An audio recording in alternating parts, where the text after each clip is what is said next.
When Black Myth Wukong launched in 2024, nobody predicted it would become a genuine global phenomenon.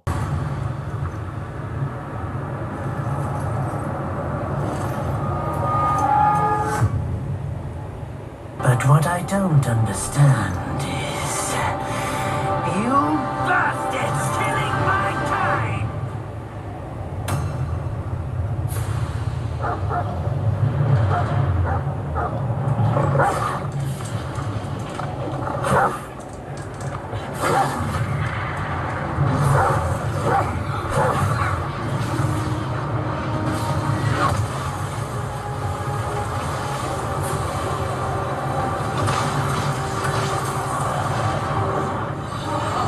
It sold over 10 million copies in its first 3 days and has become the most significant milestone in Chinese gaming history. But here's the thing, the game is incredible, dark, cinematic, epic, but the original 16th century novel that inspired it, Journey to the West, it makes the game look tame. Today we're diving into why the original book is even crazier than Black Myth. And by the end, you will know whether or not you should read it yourself. There is an affiliated link in the description down below. Also, Journey to the West was made into a hugely successful TV series in 1986. Almost all of my generation grew up watching it.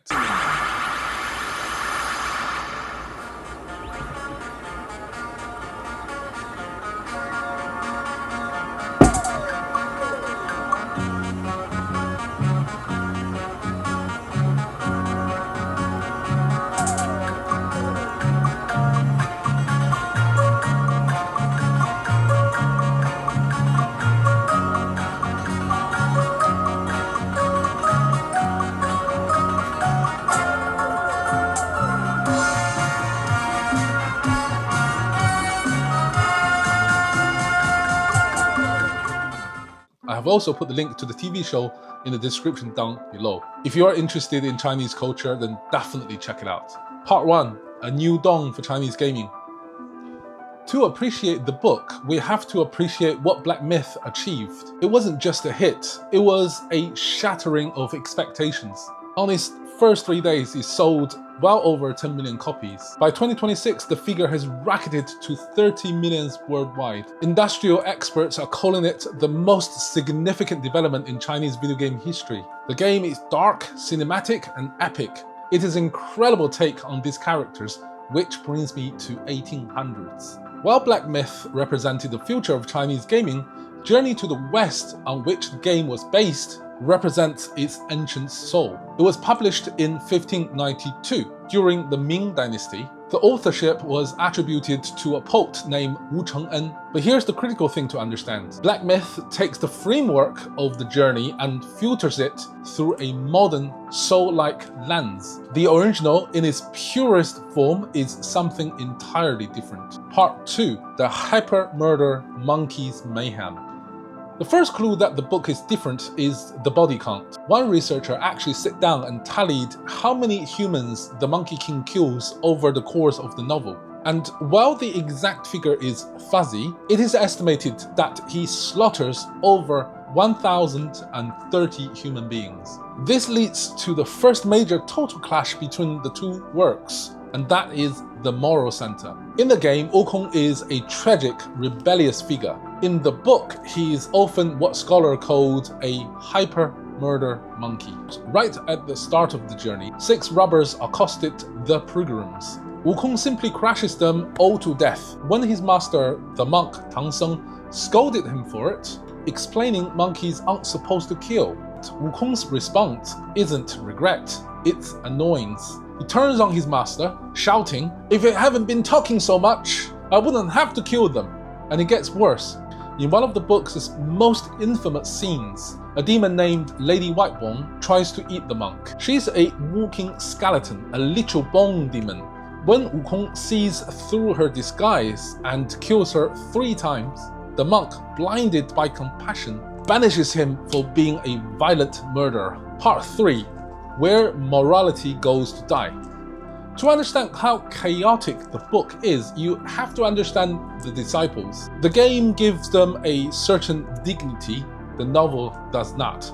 Take Bajie, the pig demon. In the game, he's loyal, if gluttonous. In the book, his downfall from heaven came because he was a celestial general who got drunk and attempted to rip the moon goddess Chang'e. When he was caught, he drunkenly almost toppled the Ark of Heaven's gate. He lies about it, but later confessed fully. His primary personality trait? He's lustful, a coward, and obsessed with food. If something scary happens, he's the first one to shout, "Let's split the party and go home." And then there's Tang Seng himself, the monk, the master.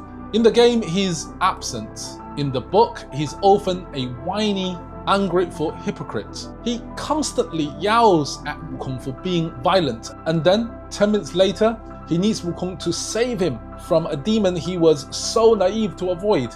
It's a very, very dysfunctional family dynamic. Part 4, the demon that Black Myth forgot.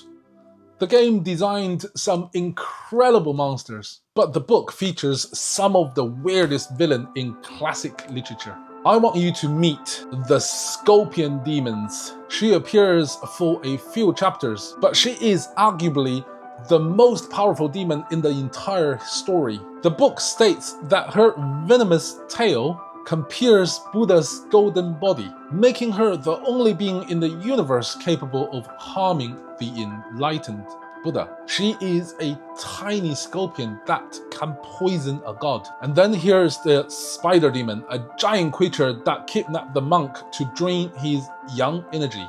The book leans into a very dark, weird, and sexual form of horror that the game wisely toned down for its more epic action-adventure vibe. Part 5, a universe powered by the absurd. But the crazy thing about the book isn't any single monster, it's the tone. Think of the wildest scream in Black Myth. Now imagine that right after the emotional boss fight, a character falls into a ditch and starts crying while the others laugh at him. This blend of the serious and the silly is constant. For example, at one point, Wukong gets into a debate with a Taoist master, the Witcher, to see who can survive having their stomach cut open and their intestines pulled out. It is described as a contest torture, but it's playful laughs and philosophical satire. Another time, Wukong dares a demon to cut his head off. The demon does, but instead of dying, Wukong's body just stands there, headless, yelling at him. This is why the game, for all its brilliance, it's saner than the book. The game is heroic epic. The book is satirical, absurdist, violent, and surprisingly human comedy about a group of deeply flawed immortals walking across China while trying not to eat each other. And then, what's the conclusion? Let's talk about why this book matters beyond just being crazy. I mentioned the 1986 TV series earlier. That show is an absolute institution in China. For millions of people my age and older, our childhood was defined by rushing from school to watch Journey to the West. The series became an instant classic the moment it aired on CCTV in 1986, and to this day is praised as one of the best loved and faithful interpretation of the novel. You can still walk into almost any Chinese restaurant anywhere in the world and spot it playing on TV in the corner. It's that ingrained.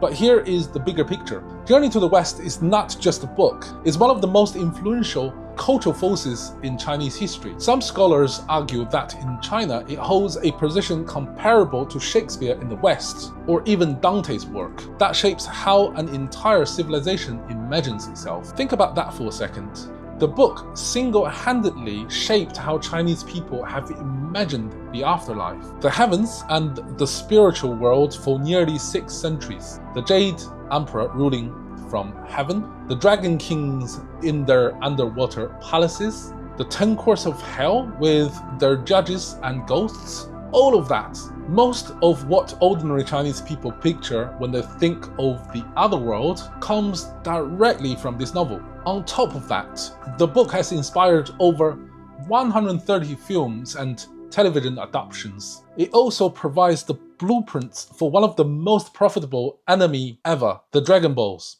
The main character of the Dragon Ball, Wukong, is named directly from Sun Wukong from Journey to the West. So if you want to understand not only where Black Myth came from, but the cultural DNA of an entire civilization, well, the link to the book is in the description down below. Grab a copy, read it for yourself, and see why this 400-year-old book refuses to die. And please tell me in the comment section down below what is the most inspiring and surprising thing that you have learned from reading this book. And guys, that's the end of this video. I hope you liked it and learned something new. If you did, please share it with your friend, give it a thumb up and subscribe to the channel. And I shall see you next week. Cheerio, guys.